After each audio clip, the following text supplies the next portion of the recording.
Hello guys, welcome to another movie rant of mine. It's your man Lama Kane Life once again. Today we're looking at two animated movies. One is out and the other one is not quite out yet, but I'll talk about that later. But there's gonna be spoilers in this video, so if you don't want to watch this, please click out now because I'll be spoiling some things, but not everything. But let's just dive into Sonic Hedgehog 2. Right off the bat, we see that's the opening scene of the movie, and nothing really special happens in the opening scene. It's quite forgetful, actually. But on that note, I would say I'll rate this movie at least, a 6.5, 7 out of 10. It's great for the kids, it's great for the adults, and overall good movie. It's very entertaining, it's very colorful, and I really enjoy watching it.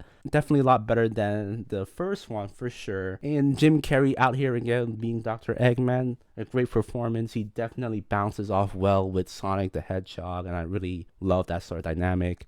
I heard that this might be his last movie ever, apparently, since he's retiring, which is quite unfortunate. But he did say that if they want him more to come on the screen, he might take the jobs, which I'm like, okay, great. That's great, because he's a great guy. He's a great guy. I wouldn't say he's like a replica of the comic books and the games, which is fine, like this is live action and all that. Because he's sort of mean. He's not really like over the top sort of genius here. He's kind of dumb, which I sort of get.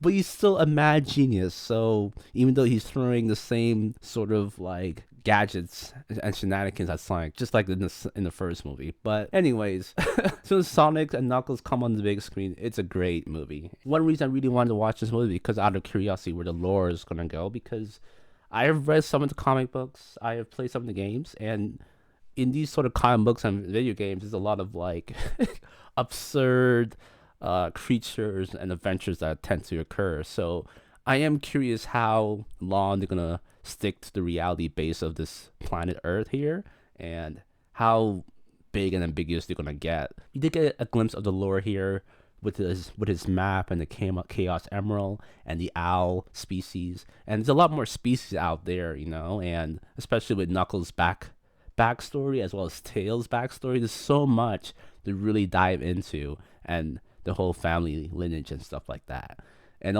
even more characters to really invite into the whole cast and everything. So I'm very curious how it's gonna go, and if they implement Sonic Riders, for example, or Sonic Unleashed, that'd be hilarious to me. That'd be hilarious. But anyways, getting back to the movie, the jokes are pretty okay. I fear that it might not age well in the future.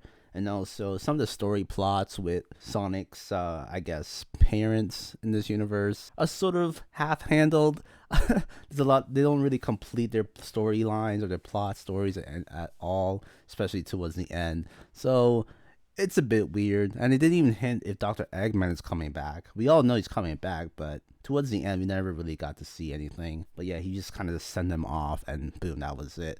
And yeah, a major spoiler alert. The reason why I really love this movie is when they introduced Super Sonic towards the end of this movie. I know, not only they introduced Tails, they introduced Knuckles, and they introduced the Chaos Emeralds. They even got Dr. Eggman's like iconic robot thing. But they had to just go there and introduce Super Sonic, bro. I was like, what the fuck? Like I felt like a kid for a moment, just like jumping off my seat, like, hell yeah, let's go. Because Super Sonic is such a badass character. Oh my god, it's some Dragon Ball Z shenanigans that's happening, like I think we all remember from even all going back to like Sonic Adventures Advance 2 on the Game Boy when he turns into Super Sonic, or even in the GameCube games or PS2 games. Like when we see him turning to Super Sonic, that yellow golden flame of chaos, it's just insane. And yeah, it was a great show. Unfortunately, it doesn't last long, but it was a great scene, and him running on water and him fighting Knuckles are all such great scenes. It's visually pleasing to the eye, and I really appreciate that. The one thing I am like hyping up for next time is probably, I don't know, Sonic Hedgehog 3.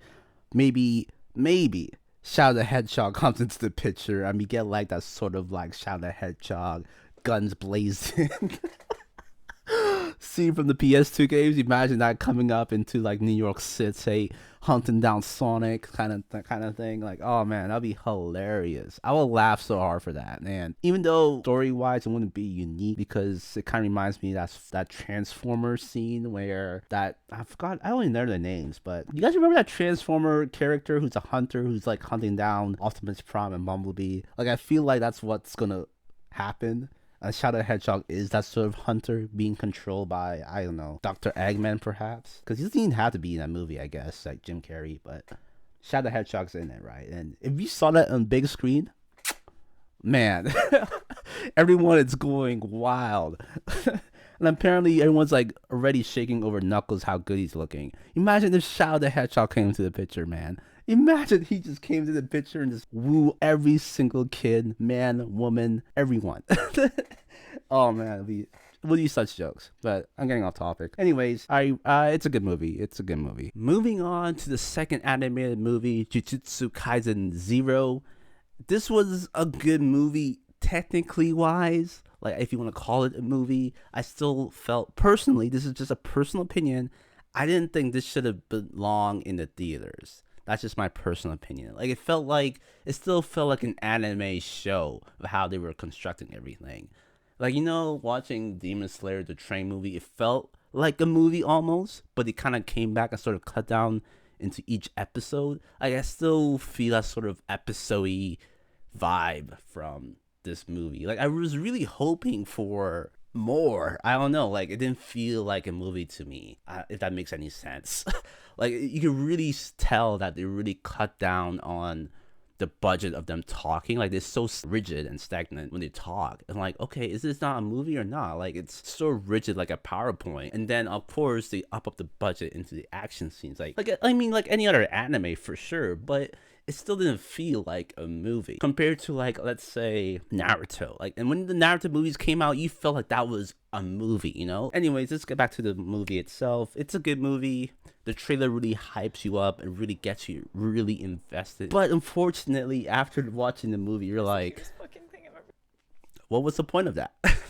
There was no point to this whole thing. You feel empty. The only thing it really concludes answers for you is the main character, Yuta Okotsu. Is that, if I'm pronouncing that right? Yuta, he's the main character in this whole movie. But it's cliche of what they did to this guy. Like, I really thought they would do something different. Like, okay, the whole car thing, hitting someone, is such a cliche in the Japanese anime. Like, I don't understand why that keeps happening. Like, is it a common occurrence over there? I don't know. It's so weird. And then you have this sort of like, oh yeah, this guy they always go with the underdog story, of course. With, oh no, I'm feeling sorry for myself, I can't get up. And then they sort of built him up into this sort of badass, which is cool, you know, it's cool, but it's kind of tiring. It's a bit boring. But I guess it pays off towards the end of this movie because we get to see a glimpse of his actual true powers, which, spoiler alert, he basically has a power to copy people's abilities. And yeah, I mean, in the manga already, they're already exploring that into the whole contest competition wherever they are in the manga right now. But I guess here we get to actually visually see powers in action, and it's only for like a very, very short while, because we already know like this man has some absurd amount, I don't know, spirit power for some reason,